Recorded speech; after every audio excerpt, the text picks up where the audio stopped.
Welcome to this week's Lanzarote news, and as you can probably see over my shoulder and possibly hear as well, it is raining here in Lanzarote at the moment, and I will be talking about the weather in a few moments to give you an update on what's been going on there. We'll also be obviously covering this week's news for you from Lanzarote. And finally, don't forget to stay tuned to the end where I will tell you about 3 exciting things you could be doing if you're on the island next week. So let's kick off with the weather then. We've had our first decent rainfall on the island since around 2021. It rained most heavily in Playa Blanca and Yaisa, Uga, La Heria, the southern end of the island. Earlier this week. We're expecting now heavy showers for the next few days that will take us through until Tuesday. So I don't think we're going to get any more prolonged rain, but it's been enough to give the island a decent watering, and we should see plants and flowers appearing on the hillsides fairly soon, which is always quite exciting on the island. As I say, showers over the next few days, and we're expecting it to clear up to normal winter weather here, which is temperatures in the low 20s, falling to a fairly chilly sort of 14 or 15 degrees at night from Wednesday onwards, but blue skies and sunshine rather than the clouds that we have currently. Now let's crack on with the news, and the first piece we've got for you this week is about the big new Gloria Hotel, which is being built in Costa de Gizeh, next door to Sands Beach Resort there. And work's been going sort of fairly slowly there. It's had a long phase where they were digging footings and an underground car park. And construction has now started on the actual buildings, so there is some visible stuff going on there now, but work has been stopped this week, and the story, as I understand it, is that Gloria bought the Gloria Group bought the plot of land that it sits on, which is 80,000 square meters, in a public auction from the Spanish Treasury some years ago, and they bought it, paid for it, and took title of it in the land registry. But there's another company, the Millennium Group, who I presume previously owned that plot of land, who have now put in a complaint saying that they still have some title to the land. So both parties gave their views and their case, if you like, to the courts in Arrecife this week. In the meantime, the Arrecife courts have asked the Gloria Group to stop work, which they have done, and they're expected to give an answer within the next couple of weeks as to actually who owns that land and what happens next. It's a classic Lanzarote mess, and fingers crossed it will be sorted out relatively quickly, and justice will be done, whatever that is. Now, I'm pretty sure I've said this every month this year. October was a record October for passengers transiting through the airport. In fact, it was the 3rd biggest month in the history of the island for passengers coming in and out of Cesar Manrique Airport. It was over 750,000. Now, I was really chuffed this week that a good friend of mine on the island, Mark Johnson, who everyone knows on social media as Mark Piano, because he's an absolutely brilliant keyboard player, has had a track that he co-wrote with Cool, go into the UK charts, into the top 40 chart. Cool's album is called Fragile Creatures, and the track that Mark co-wrote is called Far Behind, and it's riding high in the charts at the moment. Go and find it, Kuill. The track is called Far Behind. Find it on your Spotify or Apple Music or whatever you use to listen to music, and I think you'll be very impressed. And you can hear Mark's very distinctive keyboard style on the piano throughout it. Someone commented, and I think they're right, that the track is very Elton John-esque, but we're really chuffed about that. And I know that Mark is being flown over to the UK to do a press event to do with the launch of the album, and he'll be playing that track live over there. So good luck to him, and congrats, mate. Very chuffed for you. As always happens when we have rain, by the way, you can probably hear aircraft. They're coming in on that side of me and they're taking off on that side of me. And that's because the wind is the wrong way. And so they're using the runway that comes in over the land. So forgive the aircraft noise. You can also probably hear cars going up and down the road with the spray from their tyres. So it's going to be a bit of a noisy video, this, but I'm sure we will all cope. Next up, an interesting story and a bit of a weird one, really. The Chinese President Xi Jinping is coming to the Canary Islands.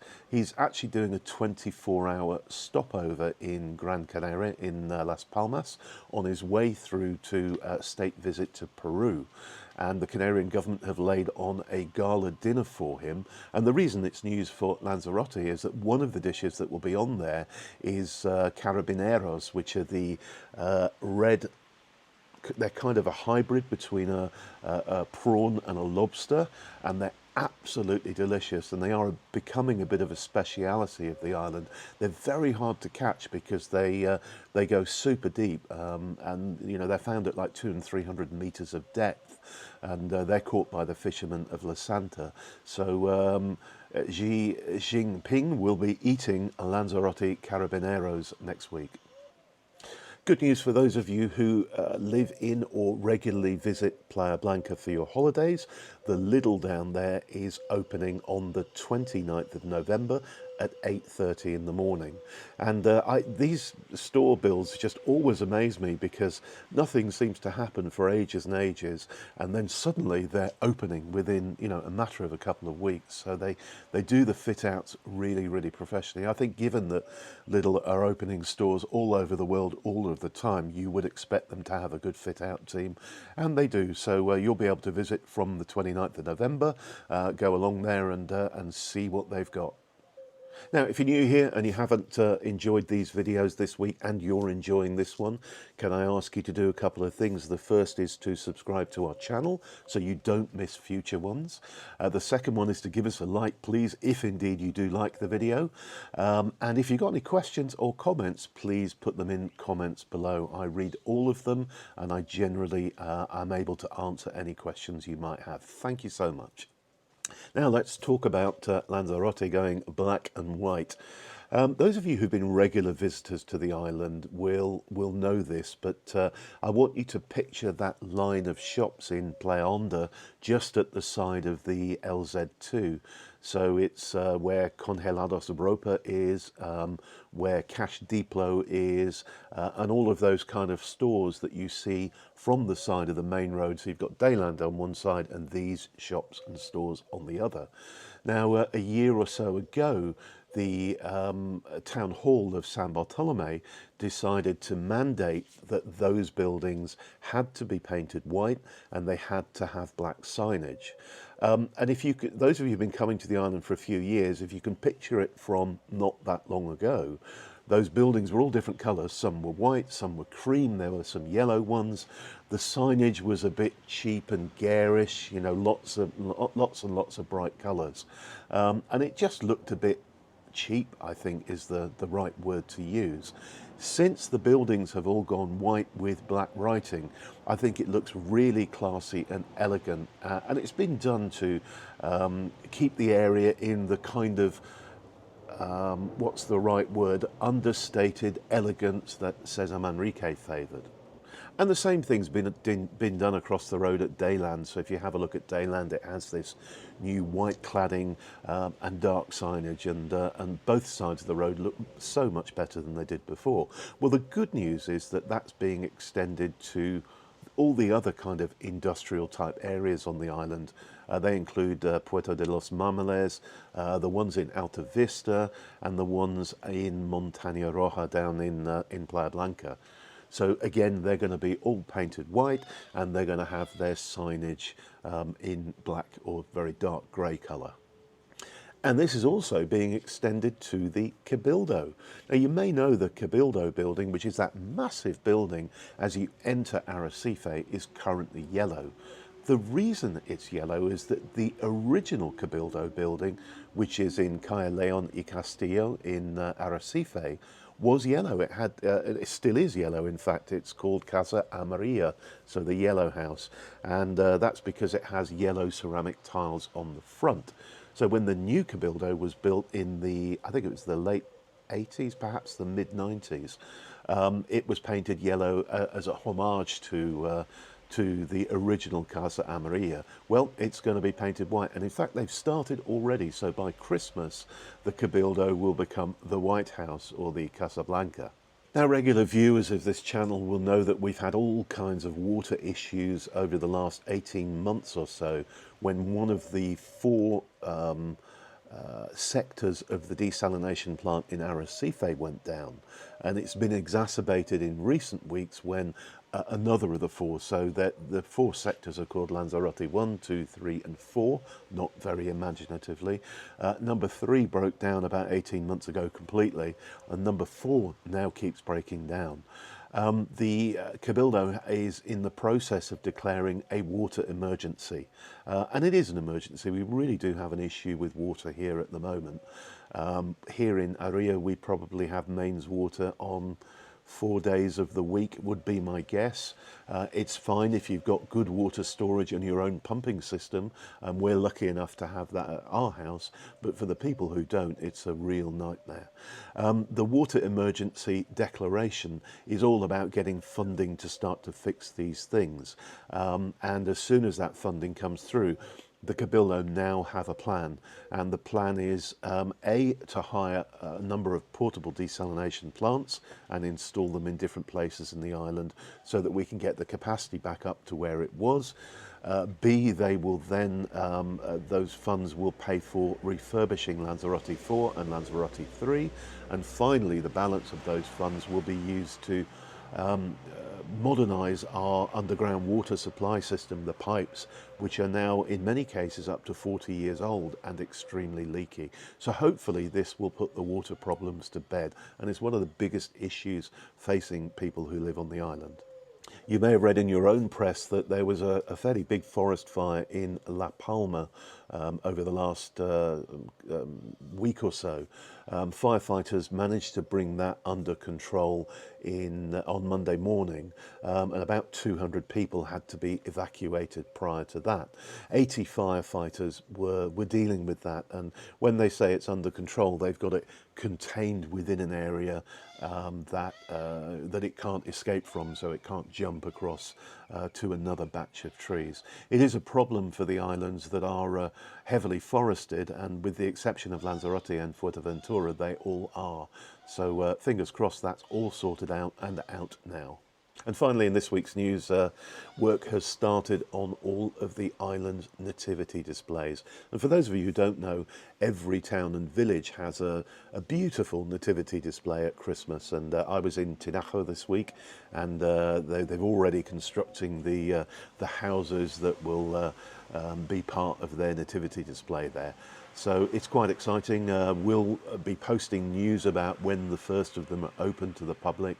And if you're on the island in December through to about the 6th of January, I would definitely set aside a day to get out and about and enjoy the beautiful nativity displays on the island. We always go out and film them all, and we will do that. So at some point we'll be putting a video on this channel of this year's nativity displays. Now, I promised you 3 interesting and exciting things you could do if you're on the island over the next 7 days or so. And the first is go along and watch the beach frisbee tournament in Playa Grande in Puerto del Carmen. It's a brilliant event. I've seen it over the years. I mean, this is the 22nd edition of it, and it's really good fun, and you can see some absolutely incredible skills in it. That will be running from the 15th, which was Friday, until the 17th, which is Sunday, so all over this weekend. Now, next up is a wine tasting event which is taking place in Tias on the 22nd of November, and it takes place at the Aljibe de Vallito in Calle El Vallito in Tias, and it costs €35, but the price includes tasting of red wines from mainland Spain, and tapas and good conversation. And you can do it in either English or Spanish, and the tickets are €35 a pop, as I say. That just sounds like a really interesting event to go to. I think I've said before on these bulletins that here in Lanzarote we make some genuinely world-class white wines. We're not that good at reds, so it will be interesting to taste and understand some of the excellent red wines that come from the mainland. So that's Tias on the 22nd. And finally, sticking with food and drink, Saturday and Sunday, so that's the 23rd and 24th of November, in Teguise is the kind of awkwardly named for English speakers Festival Enogastronomico Saborea Lanzarote. We just call it the Food Festival, or Saborea Lanzarote, a taste of Lanzarote. The Food Festival, this is, I think it's 11th year of running, and it's absolutely brilliant. If you're on the island, you really need to go along to it. Almost all of Lanzarote's great chefs and restaurateurs tend to be there. There are over 100 stalls where people will be making food for you. They'll be showing off their wines and giving you an opportunity to taste their wines and talking about the story of, you know, how they make this great food and these great wines. The way it works is that you go in and you buy tickets, which are €1 a go, and then you can go around each of the stalls and buy a tapa, for example, or a glass with some wine in it, and have it all explained to you while you're going through it. And everything has a price on it, so it's, you know, 1 ticket, 2 tickets, or 3 tickets. But it's just an amazing event, and I would highly recommend it. We're going along on the Saturday, so if you're there on the Saturday, look out for us and give us a wave and say hello. So that's the last thing I would be doing next week. And that's it. Thank you so much for watching once again. We really do appreciate every view we get on this channel. We'll be back the same time next week, Saturday morning, with your weekly Lanzarote news, so don't forget to subscribe, and as I said before, if you enjoyed this video, please give us a like. We really appreciate it. Thanks for watching, and bye for now.